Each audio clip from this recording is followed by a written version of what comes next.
Season 24 has just started in Fallout 76. There's a lot of new stuff in the game today and there has been some big changes. So in this video, I wanted to go over some of the best things that you should do first in Season 24. But before we get into this video, if you're a fan of the Fallout games and the Fallout TV show, click the link in the pinned comment below to join my Fallout Discord server, where you can find other people to play Fallout 76 with, discuss the Fallout TV show, or just talk about anything related to Fallout.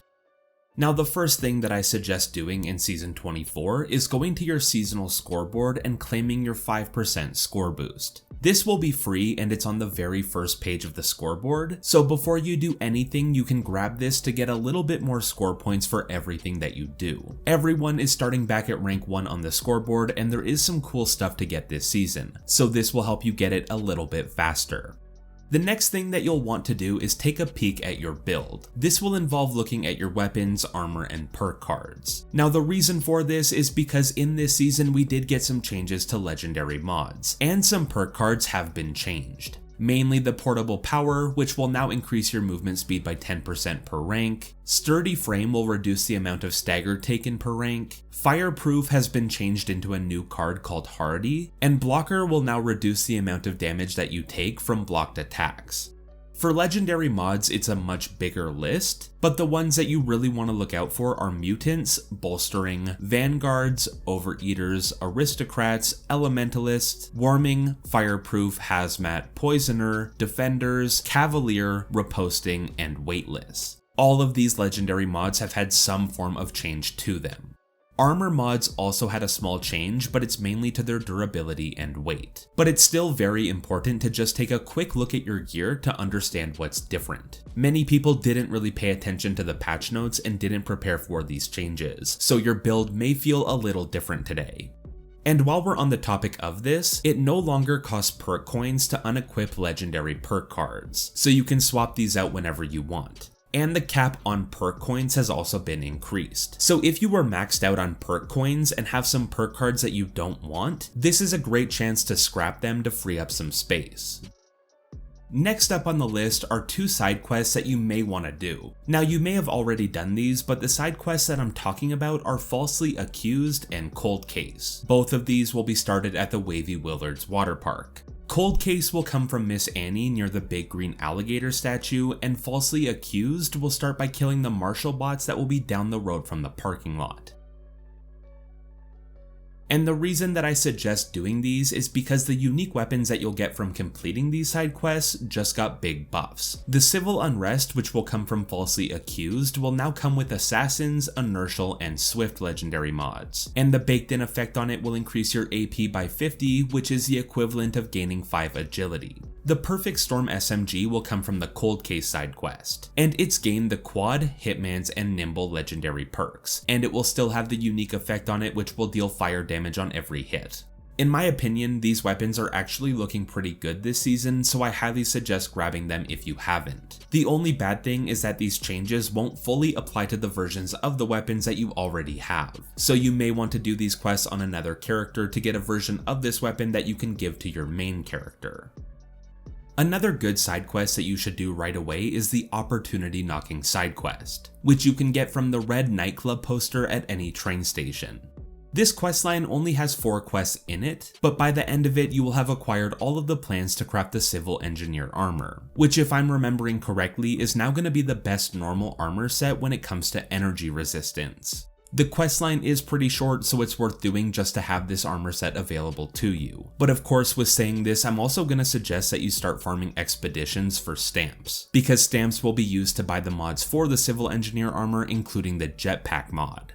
If you like using power armor more than normal armor, I'm still going to suggest that you farm some expeditions for stamps, because the Union power armor is still in a pretty good spot and it's going to be something that you may want.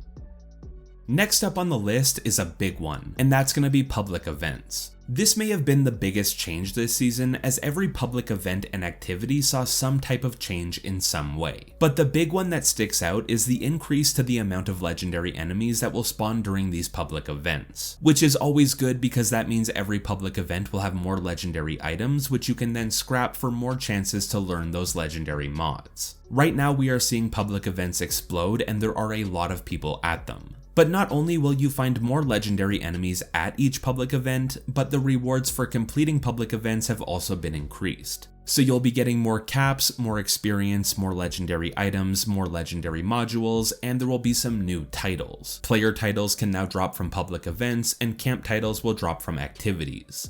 And to top it all off, public events now have a chance to spawn a 4-star Bigfoot boss at the end of the public event. This boss can drop 4-star legendary items, and those items can include a brand new 4-star legendary mod which is called Thrill Seekers. This mod will increase your melee speed and reload speed by up to 30% while on a kill streak, so it's definitely something that you may want to chase after.